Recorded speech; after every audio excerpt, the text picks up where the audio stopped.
မြေအောင်ရထားစီနေစင်မှာပဲကောင်မလေးတယောက်ဟာခေါင်းမှာပတ်တီးစီထားတဲ့အမျိုးသမီးတစ်ဦးကသူ့ကိုစူးစူးရဲရဲစိုက်ကြည့်နေတာကိုရုတ်တရက်သတိထားမိလိုက်ပါတယ်။အခြေအနေမဟန်မှန်းသိလိုက်တာနဲ့ကောင်မလေးကနောက်ရထားရဲကိုပြောင်းစီးဖို့ထလိုက်ပေမဲ့ရထားဘော်ကဆင်းလိုက်တဲ့ခဏမှာပဲတစ်ဖက်လူကတိတ်တဆိတ်နောက်ကနေလိုက်လာခဲ့ပါတယ်။ကြောချဲစရာကောင်းတော့အောင်ထူးဆန်းနေတာကတော့ကောင်မလေးကသတိလက်လွတ်ဖြစ်သွားတဲ့အချိန်မှာပဲဟိုမျိုးသမီးကစမ်းကြဲစွာပျောက်ကွယ်သွားတာပါပဲ။ဒါပေမဲ့ကောင်မလေးသတိပြန်ဝင်လာတဲ့အချိန်မှာတော့ဟိုမျိုးသမီးကသူ့ဘေးနားကိုရုတ်တရက်ရောက်လာပြီးနှာခေါင်းလေးကလှလိုက်တာဆိုပြီးထက်ခတ်တလဲချီကျူးနေပြန်ပါတယ်။ကောင်မလေးကကျေးဇူးတင်ပါတယ်လို့ပြောပြီးလူများကြီးရှိတဲ့ platform မှုအနေနဲ့မရှိတော့ဘူးလို့တွေကလက်လူရှုထားလိုက်ပါတယ်။ဒါပေမဲ့နောက်တစ်ခါထက်ကြည့်လိုက်တဲ့အခါမှာတော့ဟိုမျိုးသမီးကရုပ်မာတဲ့ပြုံးနဲ့စိုက်ကြည့်နေပြီးနှားလိုက်တာလို့အော်ဟစ်ကသူ့နောက်ကိုလိုက်လာနေတာတွေ့လိုက်ရပါတယ်။ဟိုမျိုးသမီးလက်ထဲမှာစီကွက်တစ်ခွက်ကင်ထားတာမြင်တော့မှစိတ်မနှံ့ဒူမှန်းသိလိုက်ရပြီးတခြားလူတယောက်နားကိုတိတ်တဆိတ်တူးကတ်သွားပေမဲ့ပြန်လက်ကြည့်လိုက်တဲ့အခါဟိုမျိုးသမီးပျောက်ချင်းမလားပျောက်သွားပြန်ပါရော။တစ်ခုပြီးတစ်ခုဖြစ်လာတဲ့ထူဆန်းတဲ့အခြေအနေတွေကြောင့်ကောင်မလေးကပုံစံတစ်ခုကိုတတိထားမိလိုက်ပါတယ်။အဲ့ဒါကတော့သူဟိုမျိုးသမီးကိုမကြည့်မိသေးတဲ့အခြေအနေငင်းနေတတ်တာပါပဲ။မကြည့်ရင်ဟိုမျိုးသမီးကသူ့စီကိုပြေးလာတက်ပြီးသူလန်းကြည့်လိုက်တဲ့ခါမှာတော့နေရာမှာတင်ရက်တန်သွားတတ်ပါတယ်။သူက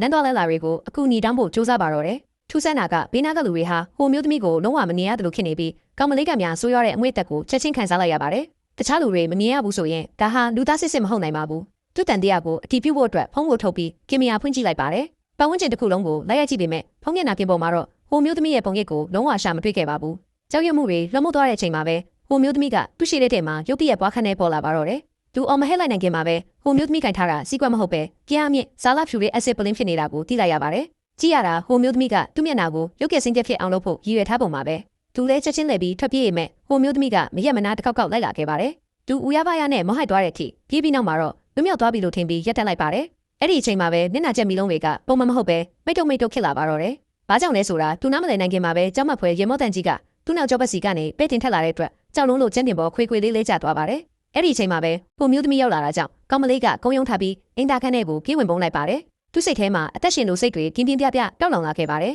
။လိုက်လာတဲ့အရာကလူလားတရေပြီလူလားဆိုတာကိုသူဂယုမဆိုင်နိုင်တော့ပါဘူး။သူကအရေးပေါ်ဖုန်းနံပါတ်ကိုခေါ်ပြီးအခုညီတောင်းပေမဲ့သူ့ကိုအကြောက်ဆုံးဖြစ်သွားစေတာကတော့တစ်ဖက်ကရဲဝန်ထမ်းကပါသူ့နှာခေါင်းလေးလိုက်တာလို့ချီကျူးနေတာကြောင့်ပါပဲ။အခြေအနေတွေလုံးဝမိုင်းရင်းနေပြီးမှန်းသိလိုက်ရပြီးအင်တာခန့်ထဲကနေထွက်ပြေးဖို့စူးစမ်းပေမဲ့အရာအလုံးကနောက်ကျသွားခဲ့ပါပြီ။ဇာလဖြူရဲ့အက်ဆစ်ပိုလင်းကသူ့ကောင်းပေါ်တဲ့တဲမှာရောက်နေခဲ့ပြီလေ။နောက်ဆုံးမှာတော့ကောင်မလေးကများသူ့ကန်ကျမဆိုးကနေမလွတ်မြောက်နိုင်ခဲ့ပါဘူး။သူ့မျက်နှာတစ်ခုလုံးကစီသွားခဲ့ရပါတော့တယ်။